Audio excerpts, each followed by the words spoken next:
So there is this romantic comedy movie coming to theaters called You, Me, and Tuscany. It stars Halle Bailey, and it's about a Black woman who impulsively jets off to Tuscany to find love. It does not have a Black director, but it has two Black leads. I'm not a big rom-com person, but even I thought, oh, this could be a cute movie. Nina Lee is a Black woman filmmaker who has no connection whatsoever to that movie that I just described, You, Me, and Tuscany.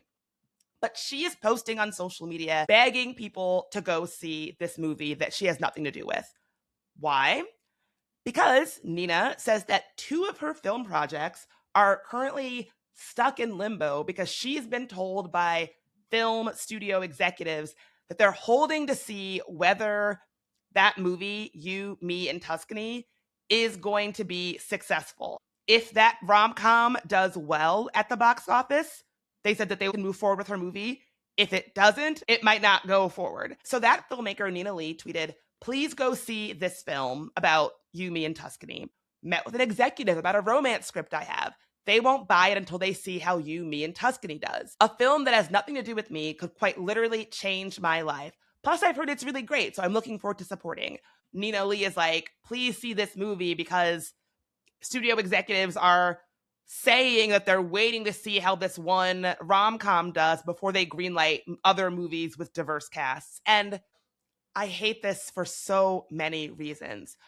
One, I just feel that when an audience is sort of guilted into seeing a movie, that they're made to feel like they have to support a movie because you want it to be successful, to convince studios to give women or Black folks or Asian folks or other marginalized people more shots to make movies. That is not compelling to me. That's not a reasonable reason to go see a movie. You should go see a movie because you like it, because you're curious, because you want to support it. I don't know if you remember the movie Bros, which was kind of billed as the first major rom-com with a gay man at the heart of the love story.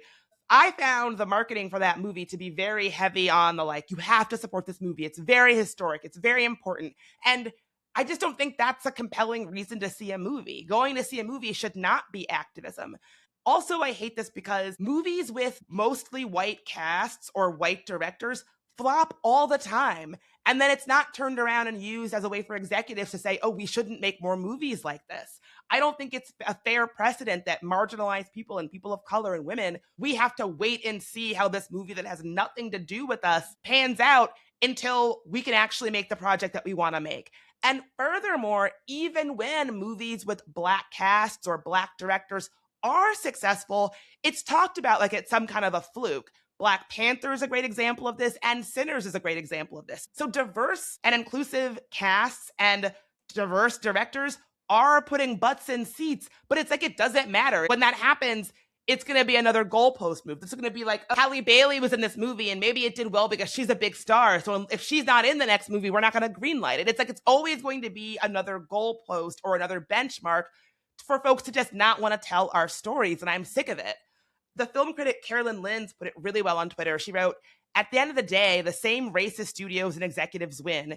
Either they save money on a film they never wanted to make, or make money from a film they never wanted to make. All that happens is the cycle of manipulation and exploitation is spun and culture goes nowhere. It is beyond time we stop demanding loyalty from racialized audiences just because we're Black, Indigenous, or Asian, because it's proven time and time again that when it comes to Hollywood, that representation is a tool they get to use way more against us than we against them. I think this critic is absolutely right, and I'm just sick of this.